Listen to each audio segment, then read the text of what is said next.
జనసేన అధినేత, ఆంధ్రప్రదేశ్ ఉప ముఖ్యమంత్రి పవన్ కళ్యాణ్ అర్ధాంగి అన్నా కొణిదెల సోషల్ మీడియా వేదికగా ఓ కీలక విజ్ఞప్తి చేశారు.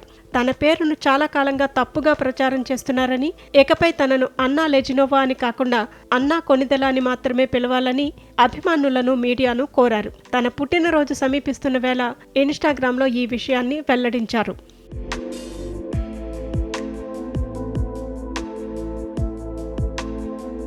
వివాహ ధృవీకరణ పత్రంలో మాత్రమే తన పేరు లెజినోవా అని నమోదైందని, పెళ్లైన రోజే భర్త ఇంటి పేరును స్వీకరించి అన్నా కొణిదెలగా మారానని ఆమె స్పష్టం చేశారు. ఆ పేరులోనే తాను సంపూర్ణత్వాన్ని భావిస్తున్నట్లు ఎమోషనల్గా పేర్కొన్నారు. ఈ సందేశంతో పాటు రష్యాలోని సెయింట్ పీటర్స్బర్గ్కు పవన్ కళ్యాణ్తో కలిసి వెళ్లిన తొలి పర్యటనలో దిగిన ఓ అరుదైన ఫోటోను కూడా పంచుకున్నారు.